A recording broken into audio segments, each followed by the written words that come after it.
अस्सलामुअलैकुम ninth class. बेटा, आज मैं आपके साथ बोर्ड के पेपर के हवाले से बात करती हूँ।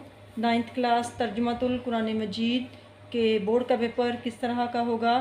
तो इस किताब के आखिर में सफ़ा नंबर 214 और 215 पेज खोलें तो यहाँ पर आप देखेंगे कि सवाल नंबर 1 है, दुरुस्त जवाब की निशानदेही करें।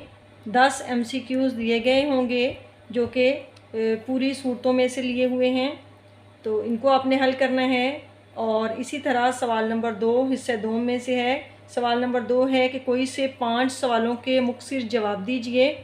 बोर्ड में 8 शॉर्ट क्वेश्चन दिए होंगे, उनमें से कोई से 5 आपने करने हैं, वो भी मशकी सवालात में से हैं। सवाल नंबर 3 है कि कोई से 5 कुरानी अल्फाज के माना लिखें, तो आपको 6, 7 या 8 दिए होंगे, उनमें से कोई से 5 आपने लिखने हैं।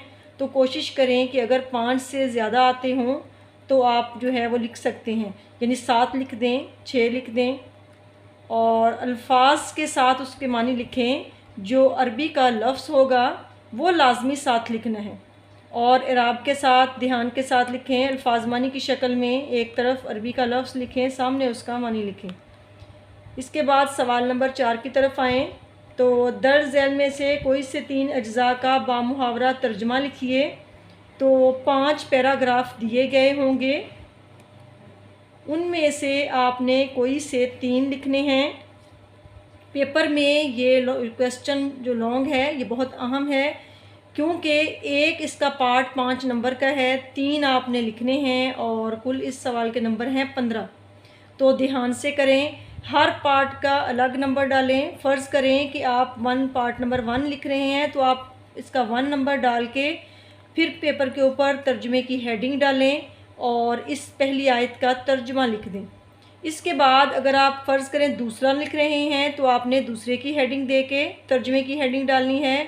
और अगर आप दूसरा नहीं कर रहे, तीसरा कर रहे हैं, तो नंबर 3 डालना है पहले आपने।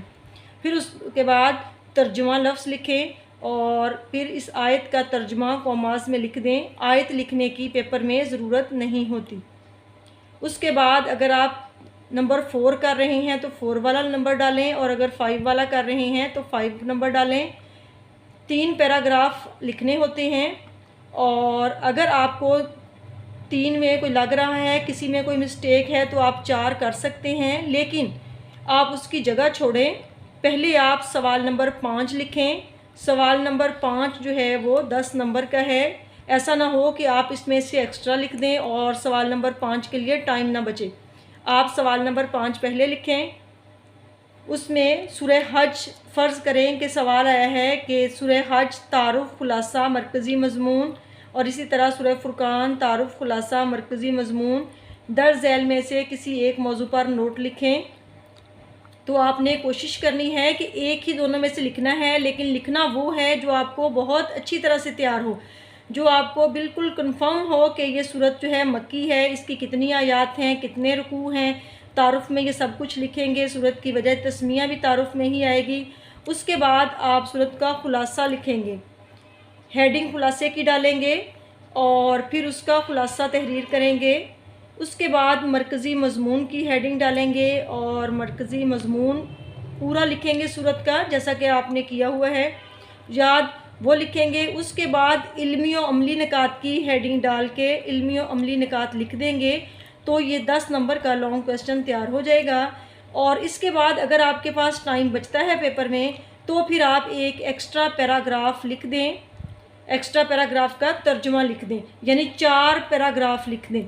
3 तो लाजमी हैं और चौथा जो है वो आप एक्स्ट्रा में लिख सकते हैं।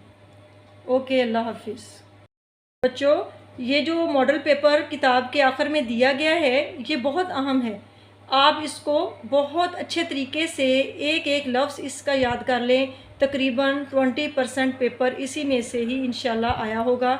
इसके अलावा कुछ लॉन्ग क्वेश्चन जो हैं वो मैं नेक्स्ट वीडियो में शेयर करती हूँ, जो कि सवाल नंबर 5 के हवाले से कि पूरी किताब में से कितने मौजू पर जो है वो मुकम्मल नोट आप याद कर लें। उन सूरतों के नाम मैं शेयर करती हूँ, वो आप नेक्स्ट लेक्चर में देख लें। ओके, अल्लाह हाफिज़।